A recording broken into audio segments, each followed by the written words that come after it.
Hi there. Let me ask you a question. How many different workout programs or diets have you tried in the last 5 years? Two, three, five? More than that? Well, there's a reason why, and it's the topic of today's video.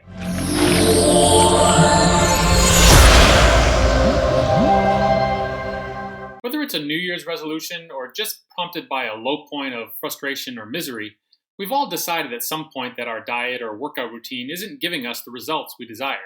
And so, what do? You talk to friends and family, you do a little research, or you check out the product you saw that commercial or ad for. And when you finally find that perfect solution, you dive in head first. If it's a diet you're looking for, you buy the book and you go to the grocery store to stock up on all those new, healthy ingredients you need to make those delicious looking recipes. If it's a workout program, you buy the DVD or subscription and maybe even some new workout clothes and equipment. You needed the new yoga mat and running shoes anyway, right? For a week or so, you're full of enthusiasm and energy, cooking entire meals for your family or getting up early 5 days a week to work out. You tell all your friends how much you love your new diet or workout routine and how you're starting to feel better already. Then, in the second week, you make your new meals on only 4 nights, and you work out only 3 times.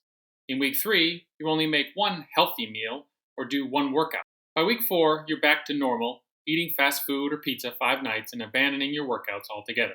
If you think back over the previous few weeks, you notice that something interesting happened. After the first week, you notice that the little voice inside your head started talking about how expensive all those new healthy ingredients are and how it takes twice as long to cook a healthy meal. You've got so much going on in the evening that it's hard to make those meals consistent. Maybe you told yourself that your family isn't crazy about these new meals, and since they're not on your diet, it's not really fair to them, right? And besides, it's not realistic to make 2 different meals every night. So I guess this new diet wasn't really a good fit for you after all.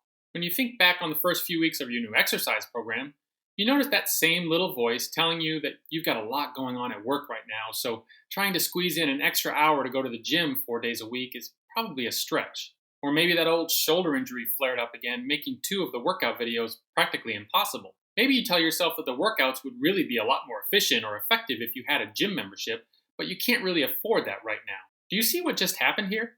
You went from being totally committed to and excited about your new routine to creating elaborate justifications that explain why it either wasn't a good fit for you or now just wasn't the right time. It's the same workout program from 3 weeks ago. It's the same diet from 3 weeks ago. It's the same you from 3 weeks ago. So what happened? The answer has to do with why we make resolutions in the first place.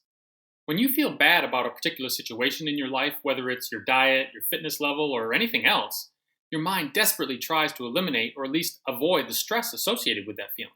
One very quick and easy way to do that is to make a resolution to change your lifestyle, like a new diet or fitness routine.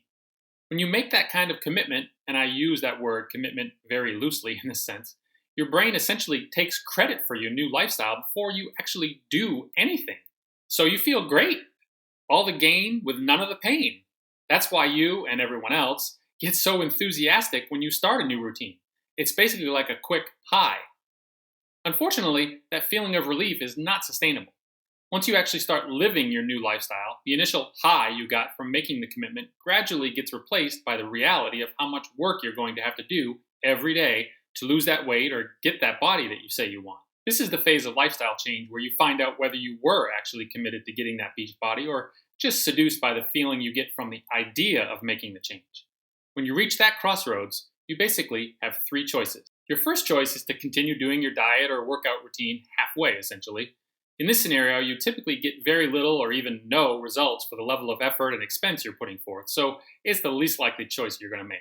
Another reason you're unlikely to continue this path is because doing so means you'll be confronted by your half commitment every day. This creates cognitive dissonance, which your mind actively seeks to avoid. I discussed the concept of cognitive dissonance in another video if you want to check it out here. Your second choice is to reevaluate why you made the resolution in the first place based on everything you know now and decide to fully commit to making it work. While some people do follow this path, it's unlikely as well. You've just spent the last couple of weeks creating elaborate justifications why this isn't the right time or the program just isn't a good fit for you. So if you now decide that it is a good fit after all, you'll have to confront the reality that you were really just making excuses all along, which is another kind of cognitive dissonance. Another reason this choice is less likely is because making a genuine commitment will require a lot of hard work, and unfortunately, many people simply aren't willing to do that. Assuming you don't go with option 1 or 2, you're left with abandoning the diet or workout program altogether. Doing so is usually the most attractive option because it requires virtually no effort. And an added benefit is that it allows you to keep justifying the decision to yourself and to others, thereby keeping cognitive dissonance at bay, at least temporarily. Eventually, however, as you see more magazine covers at the grocery store, website ads, and TV commercials extolling the virtues of the newest exercise fad or celebrity diet, that nagging feeling that you should really be doing something about your health resurfaces. Rather than spending your hard-earned money on another fitness machine, workout program, or cookbook, you could just try one of the several you've already purchased. After all, other people have had tremendous success using it, and even you were convinced it was the key to finally getting that beach body. Maybe now is a good time for it. Unfortunately, doing so would also open up a psychological can of worms, essentially, dredging up all those same feelings of how you tried and failed before. That thought is not very appealing to most people, and so you start the cycle all over again. From a psychological standpoint, once you've tried a diet or workout program, going back to it will not produce that same high that you got the first time around. The only way to reproduce that feeling is to try something new.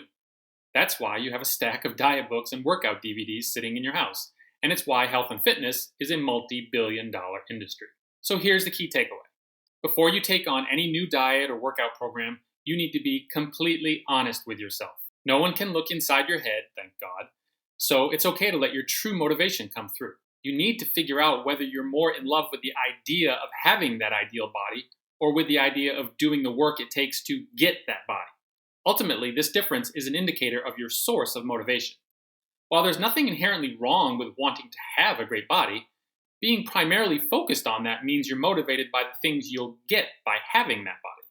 The attention and admiration of others, more romantic opportunities, the ability to fit in certain clothes, etc. This frame of mind is what psychologists refer to as extrinsic or external motivation. Unfortunately, external things are notoriously fickle sources of motivation, which is why many resolutions fail. Motivation is much more sustainable when you identify yourself not as a person who has a great body, but instead as someone who does the work it takes to create a great body. Having this perspective means that you are intrinsically motivated, or that your source of motivation comes from within. You may be intrinsically motivated because you want to live a long, healthy life. Maybe you like the way being fit makes you feel and the energy it gives you, both at home and at work. Maybe you like setting a good example for your children, or maybe you just enjoy the camaraderie of being in a running club. Whatever your reason, that internal motivation is not subject to the whims of society or other people. It's always there, pulling you forward when the going gets tough, which it always does. So the next time you're considering starting a new diet or workout program, spend some time thinking about what your true motivation is.